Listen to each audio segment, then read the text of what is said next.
खाय पाहिजे विचारा खाय पाहिजे मावशी ते खाती का नको नाही मावशी मावशी बेंदूल खाती का मावशी नरम अगं त्याला नरम सहीचे ऊस खाती का ऊस ते का नरम आहे अगं ते ना काही विचारू मावशी वांग्याची भाजी खाती का ते का नरम आहे का मावशी अगं रसगुल्ला खाते का ग पेढे खाते का ग मावशी खवा खाते का ग ए मावशी अगं शेवचुडा खाते का ग मावशी दारू घेते का ग कुठे भेटते का मावशी या जागाला पण मेली होती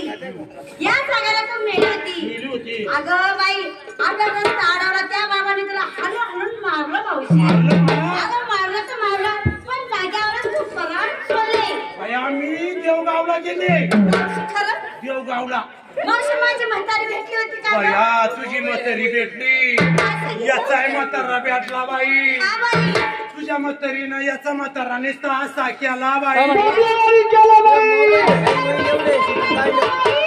म्हातारीनं कधी डोळे वाचवले याचा म्हातारा नुसता बॉम्ब लावानी मावशी माझी म्हातारी पण बारीक असेल ग तुझी म्हातारी अशी झाली अगं बाई बाई खाऊ खाऊन झाली खाऊ खाऊ जाडी झाली तिच्या पैसे सोनं नाणं हा का म्हणे माझ्या पुरीला पाठवून दे तू आता मर काय तुझ्या आईला भेट मावशी हे घे आणि ते मला फाशी फाशी? हा देऊ मी फाशी? आता मावशी जाते माझी आई असं हा देऊ तुला फाशी? ये ना. तिला फाशी देतील तेवर पाठव काय सांगायला पाहिजे मला म्हातारी हो. हे म्हातारी तुमच्या जाण्या येण्याचे रस्ते बंद केले बाई ए बाबा रस्ता का बंद केला आमचा आमचा का अडवला कोणाचा कोण येतो तुझा म्हणजे मला ओळखलं नाही कपडा बोर्ड आहे तुला मर्यादा खातात म्हातारी म्हातारी एवढी धसफूस करू नको म्हणजे तुम्ही मला ओळखलं नाही म्हणजे ओळख सांगायला पाहिजे मी ग कृष्ण मी गोकुळचा ग मी ग कृष्ण मी गोकुळचा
कृष्ण मी गोकुळत गे समाधीशे वाकड्या मी काय येदव खोळ्याच आहे येदव कुळामध्ये जन्म घेतला येदव खोळ्याचा नाही येदव कुळामध्ये जन्म घेतला आई राजा दुसऱ्या काय सांगितलं